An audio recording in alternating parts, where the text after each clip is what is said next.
From claims of healings and visions to the world's most inexplicable events, whether you're a believer or a skeptic, the truth is always worth the hunt. EWTN Radio presents The Miracle Hunter with Michael O'Neill. Welcome to the Miracle Hunter radio show on EWTN Radio. This is Michael O'Neill. I'm the Miracle Hunter. Hey everyone, the summer is racing away. And today we are going to be talking about snow. Our Lady of the Snows. We'll be connecting with Father David Uribe from the Shrine of Our Lady of the Snows from Belleville, Illinois. And later in the show, we'll be talking with Father Donald Wolfe from the Shrine of Blessed Stanley Rother in lieu of his feast day, which is coming right up. Check out my series on EWTN that airs every week. That's They Might Be Saints. And one of the most popular episodes is one about Father Michael McGivney. Of course, you know him as the founder of the Knights of Columbus. And I examine the canonization cause for Father Michael McGivney and look at the founding of the Knights of Columbus and his beatification, which was in 2020 after the miraculous cure of a boy. And that cure was attributed to him and validated by Rome. So check that one out, Sunday, August 3rd at 1:30 p.m. Central Time. That's They Might Be Saints with Father Michael McGivney. And my other program, Explore with the Miracle Hunter, where I travel all around the world to the famous places of miracles, a show coming right up at 5 p.m. on July 26th, relates to Naples. And I travel to Naples to probe the mystery behind Saint Januarius, San Gennaro, as they know him in Italy. And on his feast day, the dried blood of this 3rd century bishop martyr is said to liquefy in a sign that no harm will befall the people of Naples. So that's a really interesting one. Check that one out, Saturday, July 26th at 5 p.m. Central Time. Later in the show, we're going to be looking at the Might Be Saint of the Day. For today, we've got Blessed Giuseppina Maria de Micheli from Italy. And of course, she has that connection to the Holy Face devotion. We'll be talking about that in a little bit. And Our Lady of the Beech Tree from Castelluccio in Italy, July 26th. And the question of the week, when did the Church begin requiring a miracle for some martyrs to be canonized? It wasn't always that way. And the miracle of the day for July 26th in the year 1973, we have one of the miraculous events related to Our Lady of Akita in Japan. We'll talk about that later in the show. Let's take a look at the miracle news. We do this every week where we talk about the miracles happening all around the world and those things that relate to miracles. And this is one of the first comments we see from our new Pope, Pope Leo, related to an apparition. And of course, throughout Christian history, we have so many apparitions of the Virgin Mary. If you go to my website, miraclehunter.com, you might find as many as 2,500 cataloged there. But there have been miracles and apparitions related to saints throughout history. Padre Pio famously, but actually we have a big anniversary, the 400th anniversary of the apparitions of St. Anne in Auray in France. And so we have a letter that was issued by the Pope, Pope Leo, who wanted to recognize this event. They're having a big celebration, as they always do, on the those round-numbered years, like 100, 200, 300, 400, and beyond. They always do big celebrations at the places of apparitions for those. And so I'm just going to read the letter of Pope Leo for this occasion. He says, "To our venerable brother," and this is delivered by Robert Cardinal Sarah, "to the Prefect Emeritus of the Congregation for the Divine Worship and Discipline of the Sacraments, the Most High deigns to reveal the ineffable mysteries of the kingdom of God, especially to little children. And for this reason, by the grace of God, St. Anne, the mother of the most sweet, blessed Virgin Mary, miraculously appeared to the farmer Ivo Nicolacic, and so that the faith of the Aramonica people might be rekindled in a spiritual flame.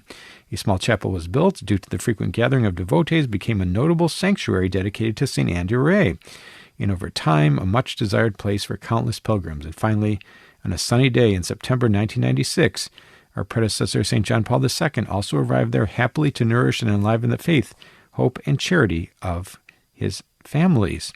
And therefore, taking this auspicious occasion of the 400th anniversary of the apparitions of St. Anne in the town of St. Anne de Ray, Next July, the Venerable Brother Raymond Cantine, the Bishop of Venice, most humanely requested that Pope Francis, and now bestowed to me, to designate some outstanding which would preside over the celebrations in commemoration of St. Anne in the name of the Supreme Pontiff, and would pronounce words of spiritual encouragement.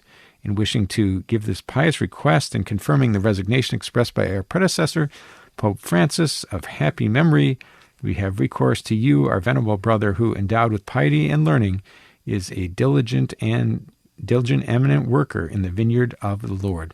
And so it goes on to celebrate this big event from the Vatican on this 25th day of June in the Holy Year 2025, in the first year of our pontificate, and that's signed by Pope Leo XIV. And I've linked to this article on the Facebook page of the Miracle Hunter. You can read the whole thing for yourselves, but this is basically just a big celebration or honoring of this event, this apparition that was reported 400 years ago of the Mother of God, and that is St. Anne at Auray in France. Let's take a look at Catholic Pub Trivia. We do this every week, where we ask a trivia question and give out a prize to an emailer who writes in the fastest with the correct answer. And so for today's last week's question, who was the most recent martyr beatified or canonized from the United States? And a lot of people wrote in saying Blessed Stanley Rother, whom we'll be talking about on today's program. And he was declared by Pope Francis on December 1st, 2016, and beatified in 2017 in Oklahoma City. But that's not the answer. There's been a more recent martyr beatified, and that is Blessed James Miller, or Brother Santiago, as he was known. He was beatified on December 7th, 2019, in Huehuetenango in Guatemala, with a ceremony presided over by Cardinal Jose Luis Lacunza Mestra Juan. And that is, he is the most recent martyr from the United States. Again, that's Brother James Miller, or Brother Santiago. And of course, he's a blessed. With one miracle, he'll be known as a saint. And so for today's date, the question is, we're talking today about Our Lady of the Snows, the shrine in Belleville, Illinois. The question is, where is the main shrine, the international shrine, the first shrine in the world related to Our Lady of the Snows? If you think you know that answer and want to win the prize, the image of the faces of Mary, send me an email to questions@miraclehunter.com, and answers and winners will be posted on the show page of miraclehunter.com. We need to take a short break, but when we come back, we're going to be talking with Father Donald Wolfe from the Shrine of Blessed Stanley Rother in lieu of his feast day, which is coming right up. Stay with us for that.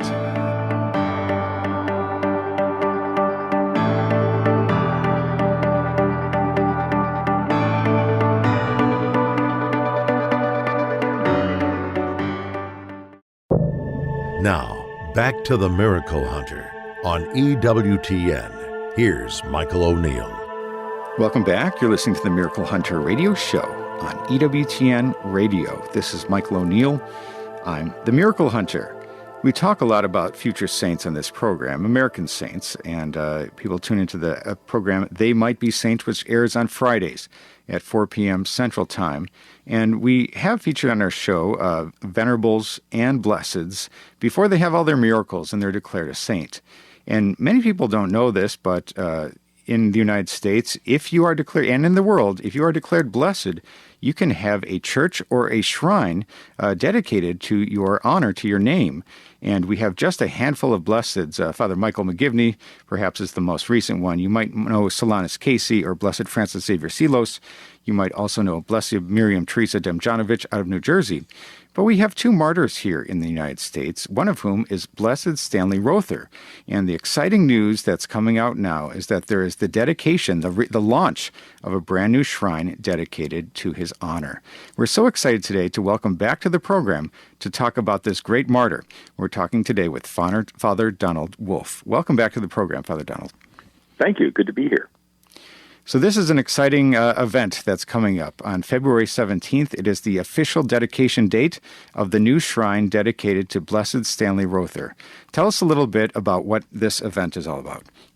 Well, it is the opportunity to inaugurate this shrine which has at its heart, the focus of what Stan's life was, which was to invite people into the fullness of God's goodness and God's grace. So the shrine is to help us see that through the window of his life and his example and his martyrdom, his experience. But the emphasis in the shrine is on the goodness of God and the opportunity to experience that goodness in our lives, the way Stan, in his example and in the work that he did, emphasized that in the missionary work that he did. So it's the opportunity to celebrate his life, and by looking at that, to see what the true focus. So if you can imagine taking a look through the slats of a window, you look through the window and then you see what's outside. Well, you notice the window, but what you're really focused on is that vision outside, and that's what the focus of the shrine is, on the goodness of God and the presence of God at work in our lives. Absolutely. We're talking today with Father Donald Wolfe about Blessed Stanley Rother and the new shrine that's being dedicated on February 17th. I've traveled around the United States to most of these places that honor blesseds before they become saints. And Francis Xavier Silos in New Orleans has an impressive shrine down there. But I've been on the website for this brand new Rother shrine, and it's quite impressive. Talk to us a little bit about the process from the beginning when you got the green light to go ahead and build this shrine and the process of the design and construction. Well, it was the intent of the diocese, of course, to be able to focus on Stan and Stan's example, and it was the intent of the Archbishop Coakley, that we have a shrine worthy of his example. And so the diocese underwent a large capital campaign process to raise the money for the shrine, and then we put together a series of committees, of course, to come up with a design. The design is actually based on the Spanish Baroque style that was part of the sort of missionary effort throughout Central America all through the time that evangelization took place there. And so that's the basic architectural design. But we wanted a place that would be adequate for the work of the shrine as this place where we gather people to honor Father Rother and his example, as well as to be a place where we could serve the needs of the growing Hispanic community in Oklahoma City. So it has both of those functions. So it is a large place, but it also will be the seat of the largest active parish in the state. Amazing. We're talking today with Father Donald Wolfe, the rector of the shrine to be newly dedicated. That is the Blessed Stanley Rother Shrine, and it's absolutely amazing. I've really enjoyed following the process along the way. And, of course, Blessed Stanley Rother is a martyr, and I think that some of the architecture perhaps pays some homage to the area in which he served in his missionary work. Talk to us a little bit about the life of Stanley Rother and how it culminated in his martyrdom. In 1968, Stan volunteered to become a part of the missionary effort that was directed toward Guatemala, here from Oklahoma. He became a part of the mission team that had been established there beginning in 1963. And when he got there, he joined several priests and several lay missionaries who were at work in the Mayan highlands south and west of Guatemala City, around Lake Atitlan, the largest of the volcanic lakes in Central America. An absolutely stunningly beautiful sight. But the place that he went to, Santiago, St. James, was a town that had been without a pastor for 100 years because of its poverty and its isolation. The emphasis there was on fundamental evangelization. So he joined the team that was already in place, and through the course of time, as priests kind of cycled out and left the mission, eventually there in the early 1970s, he was left by himself. Now, in the course of that time, from 68 into the early 1970s, he had learned the local Mayan language, which is spoken by only those people in that village and nowhere else in the world. He had learned the language, had become the pastor, and was, working to serve the needs of his mission area. And like so many of the stories that I used to read when I was a child about the missionaries in places like the Philippines or in China, his parish encompassed almost 40,000 people. So he was the sole pastor of a parish of 40,000 people. So during that time, as the mission work was continuing, also the work of the unrest in Central America was taking place in places like Guatemala and in Salvador, in Nicaragua. It was highlighted by the Sandinista takeover in Nicaragua that really heightened the tension and the uncertainty all through Central America, and with the U.S. government all through the 1970s till 1979. The army came to occupy Santiago and to disrupt what they thought was the kind of growing insurgency in that area of Guatemala. And so when the army came to occupy the village, they began their anti-insurgency program, which included kidnapping, torture, and murder. And Stan was faced with the prospect of how to meet the needs of his people, how to keep them together in this time of difficulty and persecution, and how to respond to the presence of the army there, where their work is disrupting everything and everyone.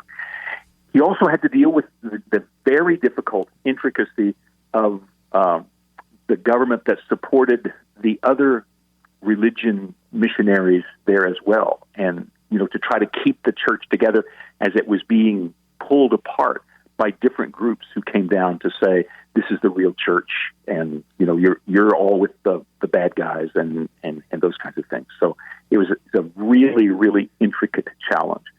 And Stan was a hands-on kind of pastor. So he didn't just speak to the people. He was instrumental in working, to improve their welfare. He was helped to sustain the radio station that was there. He helped to sustain, the good farming practices there. He put together the co-op that they had so that the locals could, sell their products at better prices, all those kinds of things, as well as to revamp the religious education program, to renew the liturgy there, to strengthen the catechetics, and all the work that, a caring pastor needs to do. In addition to that, especially during the time of the persecution, he was instrumental in helping to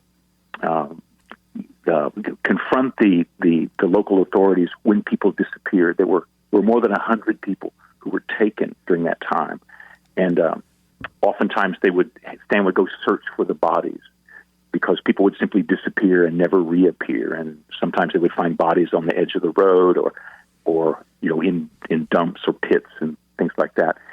The families whose loved ones had been taken and then tortured and murdered didn't want to come and claim the bodies because they didn't want to be identified, and so Stan would be the one who would go to pick the bodies up. So that kind of hands-on, immediate presence, which is put him in conflict with the people who wanted to, with the army and the others who wanted to control what was going on in Santiago, which that tension ultimately led to his martyrdom in July of 1981. Absolutely incredible. What a story. I think people are going to get to know his story even further with the dedication of the brand new shrine coming up this week. And it's an exciting story that people need to know. We're talking today with Father Donald Wolfe, the rector of the newly dedicated, as of February 17th, Blessed Stanley Rother Shrine. And when we talk about martyrdom, we talk about the idea of somebody dying in odium fidei, out of hatred for the faith. And of course, there's sort of a mix of political and religious tensions going on in this location. How does when they examine whether this martyrdom is politically motivated or religiously motivated, how do they come to that conclusion? Well, looking at the sum of Stan's life, he was noted all through Guatemala, and this is in letters sent home by other missionaries and by the testimony of other missionaries, the people that I've talked to in completely kind of random opportunities. Stan was noted as being the apolitical guy, when the American missionaries would get together and talk about what's going on in Guatemala and what needs to happen, he's the guy who wouldn't get involved in the big discussions about whether it was better that the government change or if it would be better if whether the American government supported this particular president or not, or whatever. Stan was the guy who stood apart from those discussions. He was the guy who continually maintained that it makes sense that change is necessary, but violence will only result in more violence. And so when it came time to kind of determine, is this a political murder? Is this a religious murder? Of all of the missionaries in Guatemala, Stan was the one most noted for being the least political. Interesting. Yeah. And I mean, I talked to a priest who came here actually for. Actually, he was in another diocese. He was giving a retreat, and he had been in Guatemala at the same time as Stan. We were talking, and he had no idea I had any connection to Oklahoma. And he talked about that and the irony involved, that of all of the people who said all the outrageous and all the outrageously political things that were so common among the folks at that time, that Stan was this guy who was eventually murdered, but he was not the political voice at all. So amazing. Really a fascinating kind of thing. And again, once you get inside of what's going on, I always have tried to imagine what the people involved in this decision to go ahead and kill this American priest in this little town, what were they thinking? And I don't know what they were thinking as far as what's political and what's religious, because inside of the imagination of a caring pastor, in any circumstance, you're always asking about the welfare of the people. You're always trying to connect what the interior life and the exterior life is. You're always trying to understand and then trying to affect that what goes on in a person's soul is by definition connected to what goes on in their, in the rest of their life. And so Stan's approach was always that it was certainly impossible to distance yourself for anybody to distance himself from what was going on, in the larger world, where, his principal catechist was kidnapped and murdered off the front porch of the rectory by men in jeeps and uniforms. And so, why would they kidnap the catechist? What was going on in their imagination? The guy who's teaching First Communion, and he's being hauled away and tortured to death.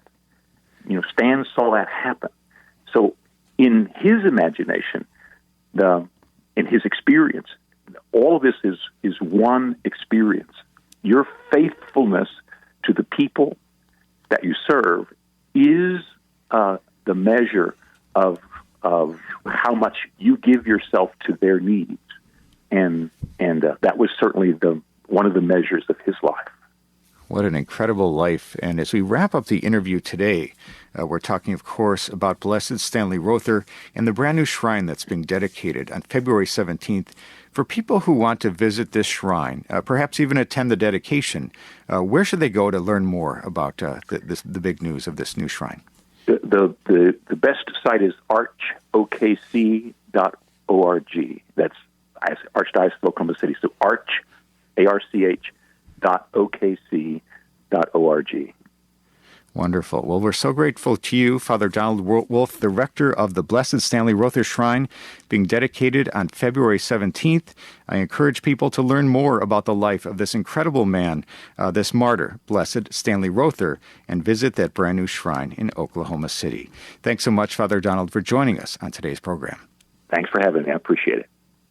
God bless. That was Father Donald Wolfe, the rector of the Blessed Stanley Rother Shrine, being dedicated on February 17th. Always a big deal when new shrines are being built, and we have so very few blesseds and so very few martyrs here in the United States. This is truly a special event that's coming up on February 17th. I encourage you to learn more about the life of the incredible martyr, Blessed Stanley Rother. We need to take a short break, but when we come back, we're going to be looking at the question of the week. Stay with us for that. Now, back to the Miracle Hunter on EWTN. Here's Michael O'Neill. Welcome back. You're listening to the Miracle Hunter radio show on EWTN Radio. This is Michael O'Neill. I'm the Miracle Hunter. I love getting your questions. People write in from around the world with questions about miracles happening in today's world and those that have happened centuries ago. And this is a really good question that I got this week, but I want to just emphasize how much I enjoy getting people's questions. People write in with some interesting thoughts that they're thinking about related to miracles. And I love meeting people when I give presentations around the country. I speak at different parishes or shrines or conferences, always talking about miracles, of course. And so that's always a big thing. And so I always talk about Eucharistic miracles or Marian apparitions or how the Church judges the supernatural. Those are some of my favorite topics to talk about. But I always open it up for questions afterwards, and I love to hear what people are thinking about. And there's always a lot of good ones that we get. So if people want to have me at their parish or event, you can send me an email to go to the contact page on miraclehunter.com or send me a message through that in order to invite me to your parish sometime soon. And so the question for this week, as I mentioned, is a good one, and I think most Catholics don't know this answer. When did the Church begin requiring a miracle for some martyrs to be canonized? Thank you, Jim. And you may have noticed in the history of the Church, we have so many saints, as many as 10,000 canonized saints, and some are confessors and some are martyrs. And so when we talk about the martyrs, those are those people who died in odium fidei, or out of hatred for the faith. And so traditionally, throughout the centuries, when somebody died as a martyr, they were elevated immediately to sainthood. They were made saints. And of course, we might see big groups of martyrs, the martyrs of Oronto or other ones, the North American martyrs, big groups of people who were killed. And in those cases, we might say, well, it's a big group. How do you know who, you don't need a miracle, because how do you know who you're praying to at that point in those big groups? But it turns out that in the old days, you didn't need a miracle. You just needed this recognition of martyrdom in order to be recognized as a saint by the Church. But now, as of 1983, the norms instituted by St. Pope John Paul II, he set it up so that, along with other changes, including requiring less miracles in the confessor canonization causes, he said that for martyrs, one miracle is needed. So you get to the point of blessed, you get declared blessed once it's been established, your martyrdom. And beyond that, though, to jump from blessed to saint, you do need a miracle. So that's an interesting thing. So it's a great question, Jim. Thanks for your question. So prior to 1983, no miracles were needed for martyrs. After 1983, you need one, which is half the total needed by the more typical saint causes. So thanks so much for your question, Jim. And if you have a question for the Miracle Hunter, you can send me an email to questions@miraclehunter.com, and maybe I'll be reading your question on the air next week. Let's take a look at the 365 Days with Mary project. We do this every week where we talk about miracles happening all around the world, and especially related to the Virgin Mary.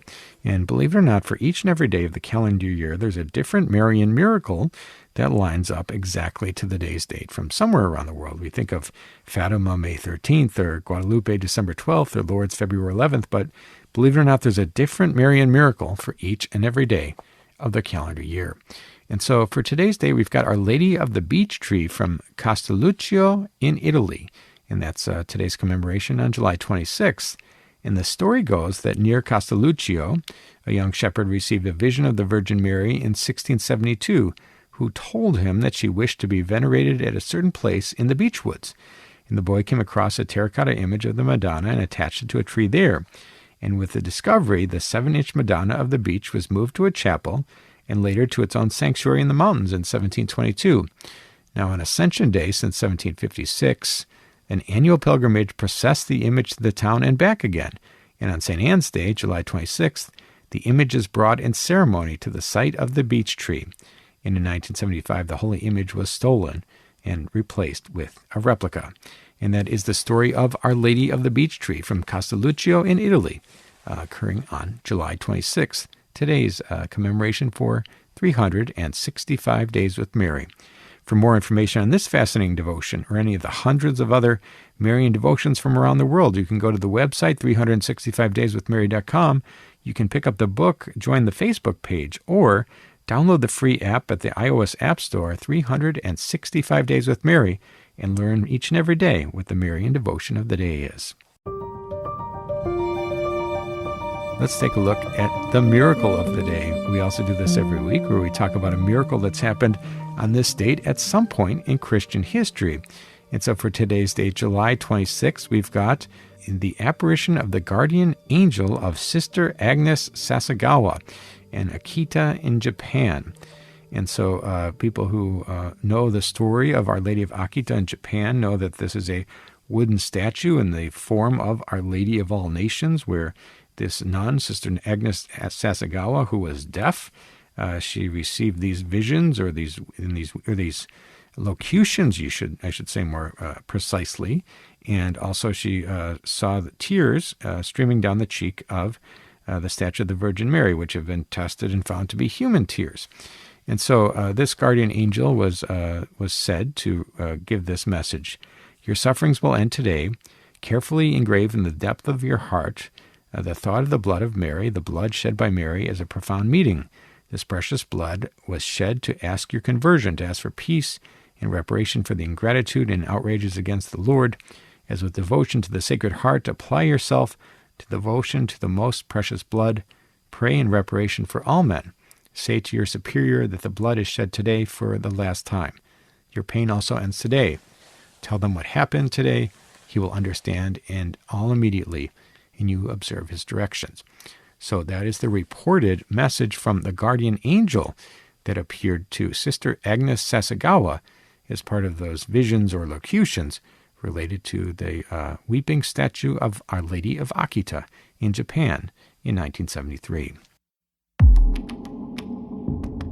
Let's take a look at the sainthood news. We always like to keep you up to date on what's coming down the pipeline with saints, and Pope Leo has been quite busy canonizing people and setting up canonizations.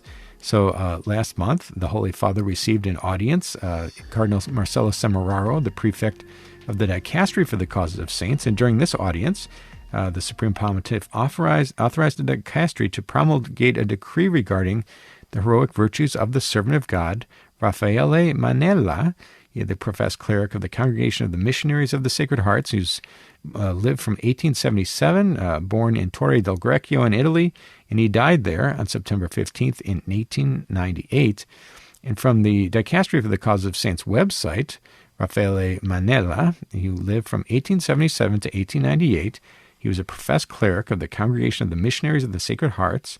His faith in God was the cornerstone of his life, and from a young age, he went to the parish every day for Mass and in the evening to receive the Eucharistic benediction, so much so that his assiduous religious practice fostered in him the desire to become a priest. And the martyrdom was carried out by revolutionaries moved by anti-religious and anti-Christian sentiments, massacred numerous priests, religious and lay people, desecrated and pillaging churches, places of worship, and outraging sacred objects. And this odium fidei, the hatred of the faith of the guerrillas, driven by atheist propaganda, is amply demonstrated by the general violence against the Church, its ministers, and many of its faithful. So that is the soon-to-be blessed Raffaele Manella, and then with one miracle, he will be known as Saint Raffaele. Let's take a look at the might-be saint of the day. We do this every week, where we look at some person on the path to sainthood whose feast day or death anniversary lines up exactly to the day's date. So for today, July 26th, we have Blessed Giuseppina Maria de Micheli from Italy. And she was born on September 11th in 1890 in Milan. And she was a sister in the Daughters of the Immaculate Conception, joining in October of 1913, and she took the name Sister Maria Perina when she made her profession in 1914. And she served in the Daughters' Mother House in Buenos Aires, and beginning on the first Friday of Lent in 1936, Sister Maria received a number of visions of Jesus and Mary that led her to promote the devotion to the Holy Face of Jesus, including the introduction of the Holy Face Medal. And she died on July 26, 1945, in Centonare, in Verbano, Cusio, Ossola, in Italy, of natural causes. And she was declared venerable by Pope Benedict XVI in 2007, And in 2010, by Pope Benedict XVI, she was made a blessed, and her beatification was celebrated in the Basilica of St. Mary Major in Rome and presided over by Cardinal Angelo Amato. That is Blessed Josephina Maria de Mescoli. One more miracle, she will be known as a saint. And she is today's Might Be Saint of the Day. When we talk about They Might Be Saints, of course, this connects to my television series and book, They Might Be Saints. The book is available from EWTNRC.com. I think it's my best one. For people who want to check out my series, you can tune into EWTN television for it, They Might Be Saints.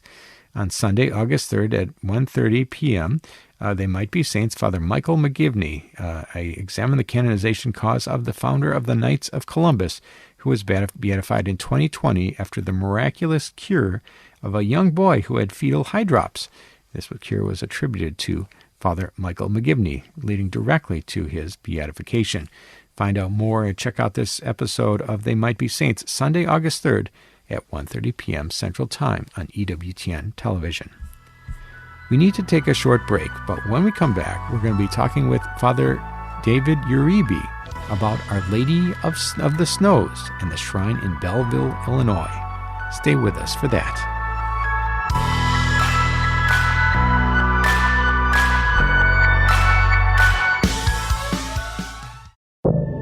Now, back to the Miracle Hunter on EWTN. Here's Michael O'Neill. Welcome back. You're listening to the Miracle Hunter radio show on EWTN Radio. This is Michael O'Neill. I'm the Miracle Hunter.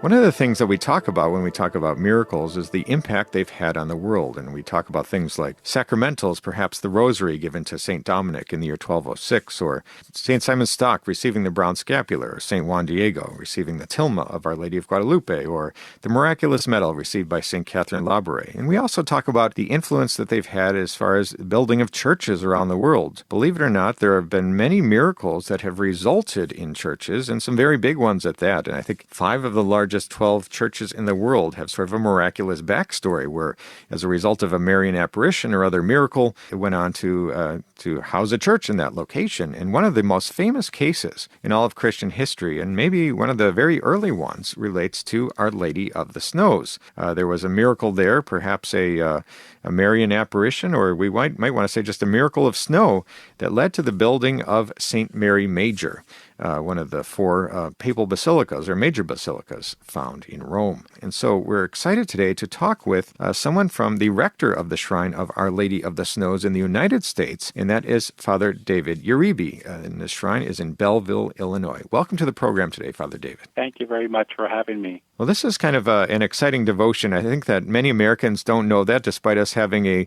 very large shrine, your shrine here in Belleville, Illinois. And I've been to your shrine myself, being an Illinois guy myself. So we're excited today to talk about this. But I think that people should know more about this Our Lady of the Snows devotion. And it's celebrated every August 5th in Rome with the drop of white rose petals at St. Mary Major. So it's celebrated even to this day, even though it dates back to the 4th century. So let's just dial it back a little bit. What happened, according to pious tradition, with Our Lady of the Snows?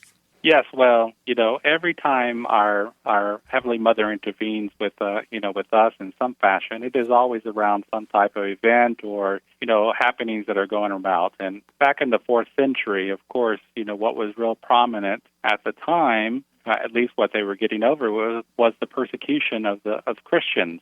From the time of Jesus, the time of the apostles, the Romans and the Jewish authorities were going after anybody who was following the footsteps of Jesus of Nazareth, and trying to disprove that he was the Son of God and the Messiah. And so it was an immediate threat to the Jewish authorities, of course, and more importantly, to Rome. And Rome wanted to crush anything that was so powerful. And so, of course, that it led to the destruction of the temple in the year 70.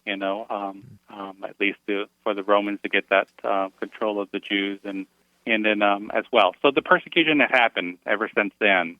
And a lot of it was that, Christians were being thrown into the underground church, into the crypts, into the different places where they could gather in secret and they can gather in prayer and, to celebrate, the Eucharist in memory of Jesus as he asked, and, of course, all the blessings and all the prayers and all the just the communities that could form together. And so, if you imagine that was the reality for the Christians for the first, 2.5 centuries, then that, was, in its sense, was a lot of prayer going up to God to be liberated from this persecution to being sought out by the Romans. So when we get up to the year about the year 323 to 24 to 325, when finally a Roman emperor finally was more of a businessman, and he said, we've spent too much time and energy and effort and certainly finances to get rid of these followers of Jesus, these Christians as they were already known.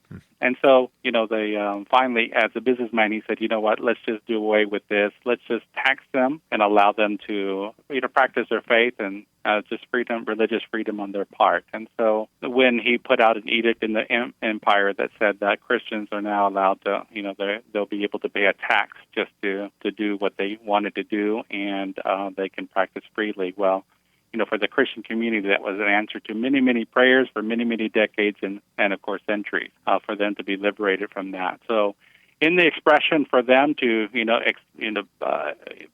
really express this new faith that they're able to give glory to God and to build the church that they really wanted to, they wanted to go to the heart of the empire, and that's Rome.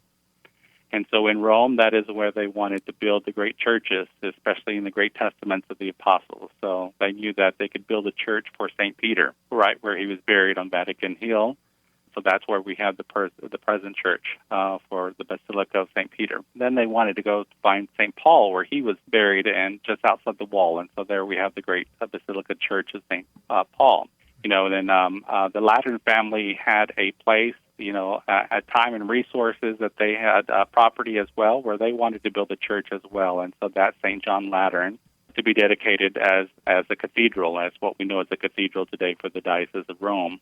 Well, they came together and they said, we want to build a great church in honor of Mary. And so at that time, 325, 326, they said, well, Mary, the other places had physical locations within the city to build these great churches in the glory of God for all that God has done, and now that they're able to express their faith even more so, that they're able to go forth and do that. So they wanted to build this church in honor of Mary. And so what they did was, at the time, the successor of Peter just said, let's put it into prayer, and so they put it into prayer. And it wasn't until about 30 years later, we believe in the year 358, that this childless couple, who were great Marian devotees, great faith in Christ and in the church. They had been praying for a long time to find this place for this church. Well, the gentleman falls asleep, and this is August the 4th of the year 358. And so he falls asleep, and in his sleep he has a dream where Mary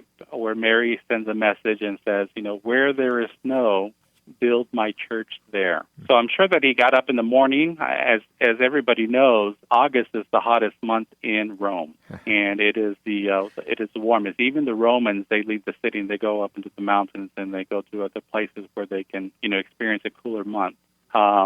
So he probably got up in the morning and just said, we'll look for snowfall. The next snowfall, wherever that falls, that's where we'll look. Well, he began to hear chatter on the roadside, outside the houses in the roads, that there was a snowfall on a small hill, the Esquiline Hill, there in Rome. And so he and his wife went out and they looked and they wanted to witness it, because he knew that in his dream that Mary had given that message: where there is snow, build my church.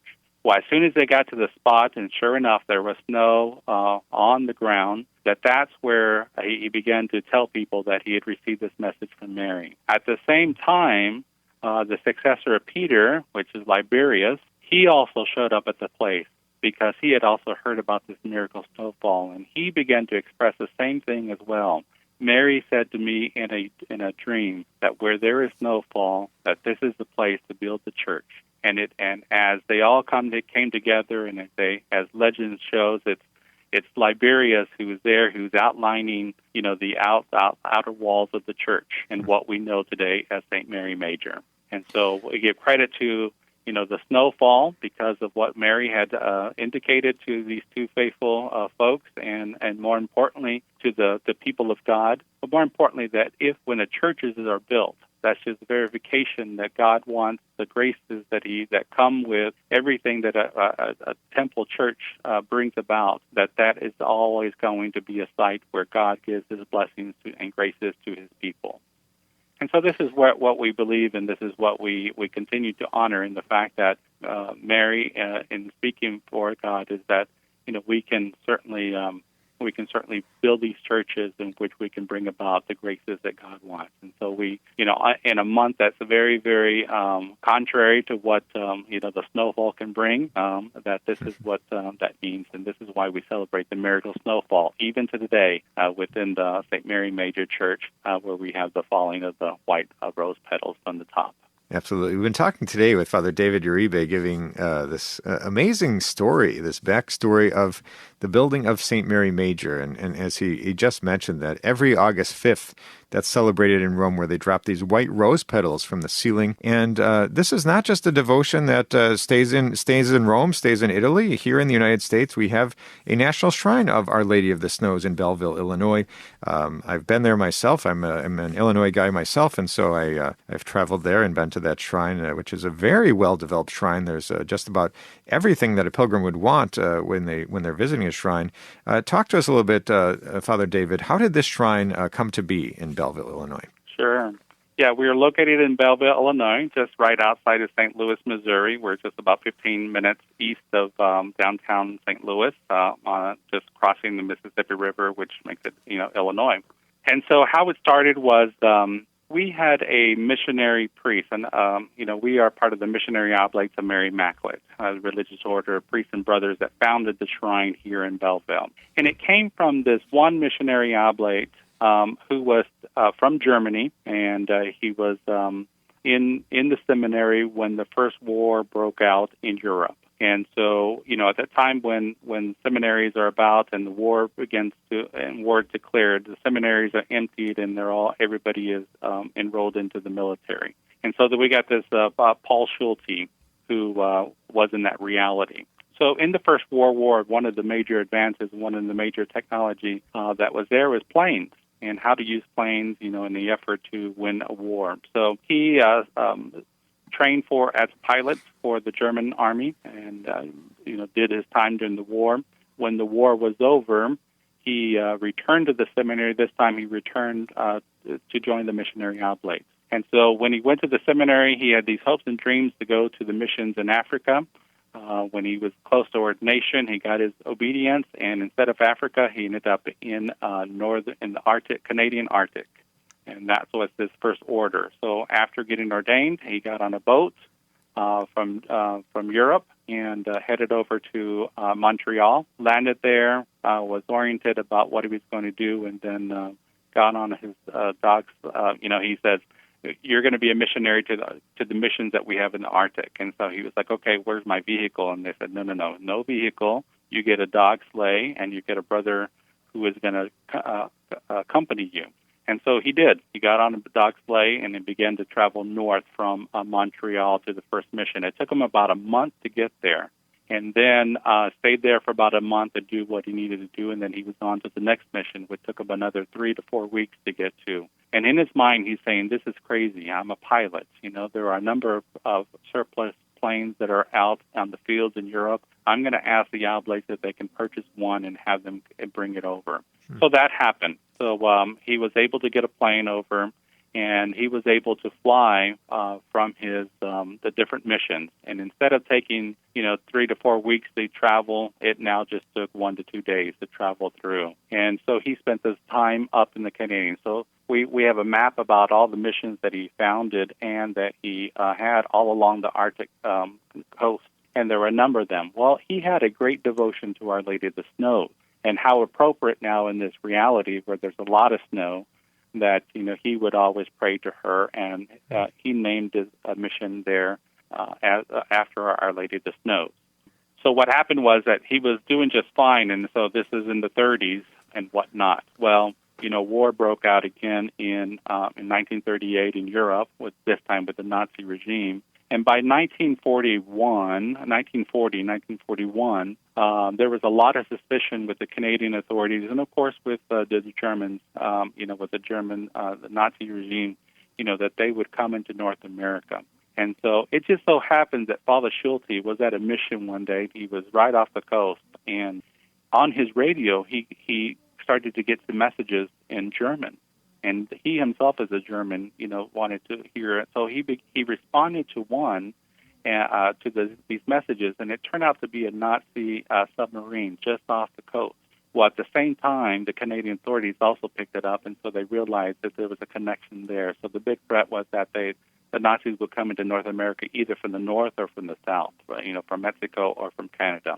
And so when the Canadian authorities approached him, they found out that this mission, this oblate missionary oblate had these mapped out all this Arctic notion with missions, and they could. And as a former soldier for the German, he became a threat to the Canadian authorities. And so they approached him. They did this research. They realized that they needed to expel him from that because he could easily be influenced. He kept insisting, "I'm a Catholic priest. I'm here to do the Lord's work. I'm here to do all these things." And so they only gave him 2 days to escape, to leave Canada. So they expelled him from Canada. He didn't know where to go. So what happened was that he just looked on the map for the oblates and realized that Belleville, Illinois, was the next concentration of oblates that he could join. And so he got on a train, or I believe, and ended up in Belleville. So this is of April of 1941. And that's where he came. When he came here to Belleville, the American authorities found out who he was, and as well they were alerted by the Canadian authorities. And so when he came here, he was put under house arrest at a seminary that we had here in Belleville at the time, St. Henry Seminary. So the rector at the time decided that what he could do since he's under house arrest is just to respond to the letters for the donors and whatnot. And so there's only so many ways you can say thank you to the donors. And so he asked the superior if he could write about his stories about the missions that he had and the great devotion that he had to Our Lady of the Snows. And so the rector gave him permission. And each time he wrote a letter and put a story and put more information about Our Lady and the devotion that he had and the different mission stories, more mail would come in. He'd write another story, more mail would come in, and all of a sudden you had this donor base, for the seminary who wanted to hear more stories about Our Lady of the Snows and whatnot. At the same time, in the community, there was another priest, Father Edwin Guild, and he saw that this could turn into a great devotion and also a shrine. And so that's the beginnings of the shrine, was that it began through a mail campaign to just letters, but people just hungry for the word, and more importantly, hungry for the devotion to Our Lady of the Snows. Who is this Our Lady of the Snows? And so it all happened with just this German priest, missionary, oblate, just, being at the wrong place at the wrong time, coming from the wrong place because of the situation that's coming out. But then what happened was he did come here with Father Edwin. The both of them decided that they would build a shrine at the seminary, and then they immediately started a novena, and the novena became very, very popular. And where thousands of people were drawn in, especially in the month of August, to come in to really celebrate this devotion that they had for Our Lady of the Snows. And the current location of the shrine right now was started in 1958, and it started with the grotto here, and then immediately was built for an outdoor amphitheater church, and that's what we have that was built in the 1960s. And that's with the big crowds that we had back in the days. People would come on devotion, and they would come on pilgrimage to really be part of the celebration of Our Lady of the Snows, and more importantly, that Our Lady who's always protected, especially in difficult circumstances, that Our Lady would always bring in this hope and especially the healing that people would always respond to. And so here we have this national shrine. It is the largest outdoor shrine in North America, and so we do have lots. It's about 90 acres of lots of different places, devotions. We certainly have a mass schedule. There's confessions every day. We're well known here to have people to come in from lots of different places to come and receive the sacrament of reconciliation, but then as well as to be part of the programming that we have as well throughout the year. Wonderful. Well, we're so grateful to you, Father David Uribe, for giving us the fascinating backstory of the Shrine of Our Lady of the Snows in Belleville, Illinois. And people can learn more about that and visit the shrine. And you have a great website or a great URL. It's snows.org, which is a great way to get connected to your site. And how can people find out more? What's the best way for people to visit your shrine? Yeah, certainly by visiting our website. We've got lots of information there, snows.org, snows.org. Or you can call our main number directly, and that's 618-397-6700. And so you can call and just continue to just ask the questions. We have lots of different services, and then, especially during this time of the year, we begin with our Way of Lights, which is a journey to Bethlehem. And so we turn this large acreage into lots of different, we put up so many lights, over 1.5 million lights, to really represent that journey to Jerusalem. Our grotto turns into the nativity scene, and we have lots of different activities and whatnot, and that's been a tradition for over 50 years called the Shrine Way of Light. And so it's a family tradition. We welcome everybody, especially at this time of the year. Well, this is a great time of year to go visit the Shrine of Our Lady of the Snows in Belleville, Illinois, outside St. Louis. People can find out more at snows.org. Thank you so much, Father David Uribe, for joining us on today's program. And that's all the time we have for today's show. If you missed any of this episode or want to catch up on past episodes, you can go to EWTN.com/radio, check out the audio archives, or download the free EWTN app. I'd like to thank our guest today, Father Donald Wolfe, from the Shrine of Blessed Stanley Rother, and also Father David Uribe, from the Shrine of Our Lady of the Snows. Check out my series, Explore with the Miracle Hunter, this week. On July 26th at 5 p.m. Central Time, we'll be showing the episode of Explore Naples. I traveled to Naples to probe the mystery behind San Gennaro, St. Januarius. On his feast day, the dried blood of this 3rd century bishop martyr is said to liquefy, a sign that no harm will befall the people of Naples. And I'd like to thank you for joining me today on Miracle Hunter, where from claims of healings and visions to the world's most inexplicable events, whether you're a believer or a skeptic, the truth is always worth the hunt. Talk to you next week.